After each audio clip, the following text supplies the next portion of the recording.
Assalamualaikum warahmatullahi wabarakatuh. Perkenalkan, nama saya Aisyah Farani Yusran dengan NIM O1A120060 dari kelas B. Di sini saya akan menjelaskan metabolisme karbohidrat. Yang pertama ada definisi dari glikolisis. Glikolisis berasal dari kata gliko yang berarti gula dan lisis yang berarti memecah. Glikolisis merupakan proses penguraian gula 6 karbon menjadi 2 molekul asam pirufat berkarbon. Yang kedua ada glikogenesis. Glikogenesis merupakan suatu proses anabolik dalam membentuk glikogen untuk menyimpan glukosa ketika kadar glukosa dalam darah tinggi seperti saat sesudah makan. Yang ketiga ada glikogenolisis. Glikogenolisis adalah suatu proses pemecahan glikogen yang terjadi melalui jalan yang berbeda yang tergantung dari proses apa yang mempengaruhinya. Molekul glikogen dapat menjadi lebih kecil atau bahkan lebih besar. Namun sangat jarang apabila molekul tersebut dapat dipecah dengan sempurna.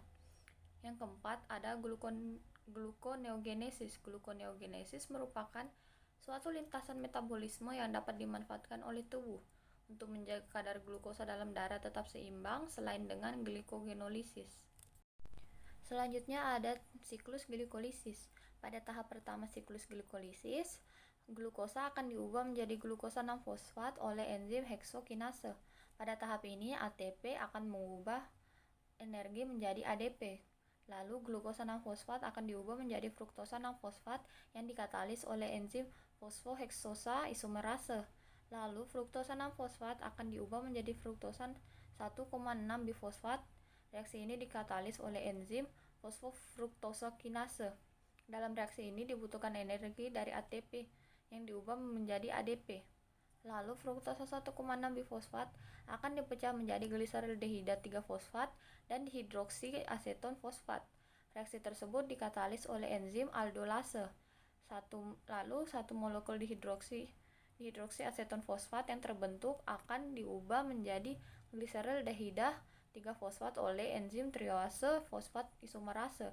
Enzim tersebut bekerja bolak-balik, artinya dapat mengubah gula gliseraldehida 3-fosfat menjadi dihidroksi aseton fosfat. Lalu gliseraldehida 3-fosfat kemudian akan diubah menjadi 1,3 bifosfogliserat oleh enzim gliseraldehida 3-fosfat dehidrogenase. Pada reaksi ini akan terbentuk NADH.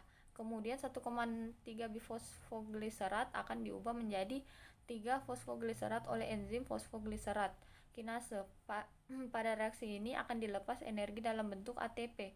Kemudian 3 fosfogliserat akan diubah menjadi 2 fosfogliserat oleh enzim fosfogliserat mutase.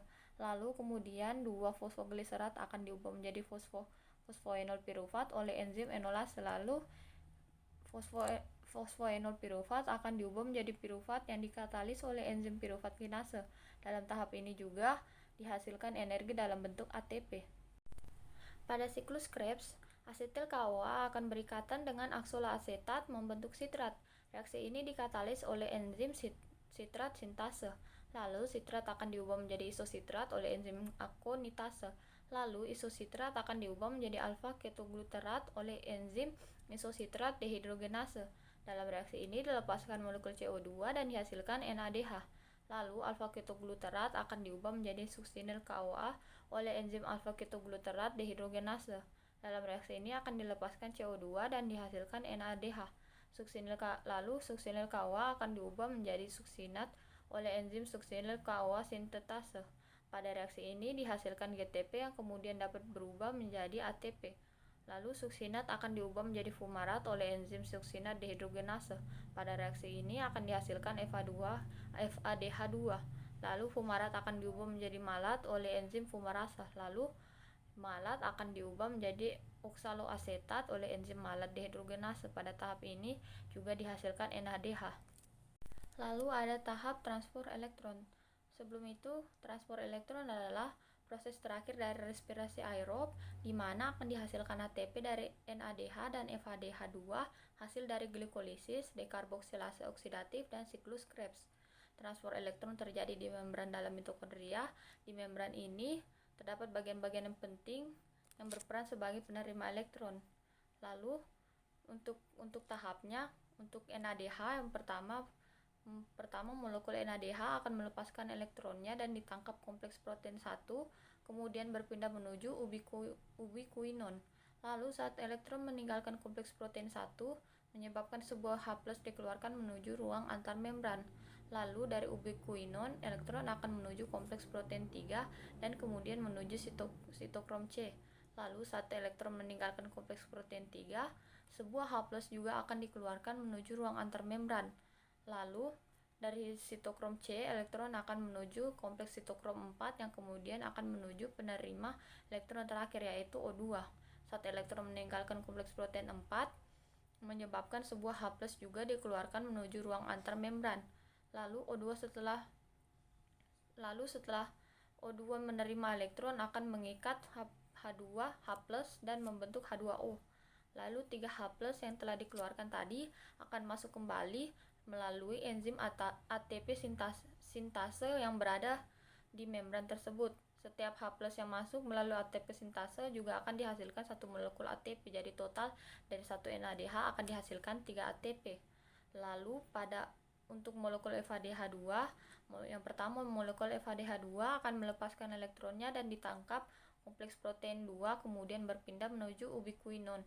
Namun pada tahap ini tidak menyebabkan dikeluarkannya H+.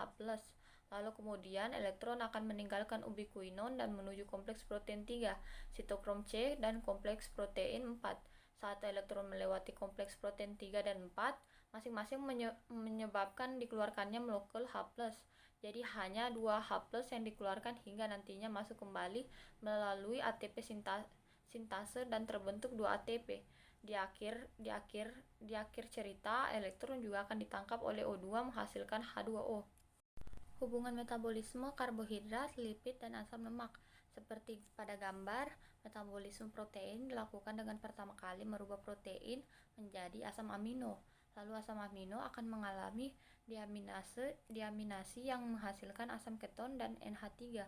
Asam keton akan masuk ke dalam proses metabolisme karbohidrat pada glikolisis atau siklus Krebs, sedangkan NH3 akan dibuang melalui urin. Sama halnya dengan metabolisme lemak. Lemak akan diubah menjadi asam lemak dan gliserol. Gliserol dapat diubah menjadi gliseraldehid dan masuk ke metabolisme karbohidrat pada glikolisis, sedangkan asam lemak akan mengalami beta oksidase menjadi asetil CoA. Sekian dari saya, lebih dan kurangnya mohon dimaafkan. Wabillahi taufiq wal hidayah. Wassalamualaikum warahmatullahi wabarakatuh.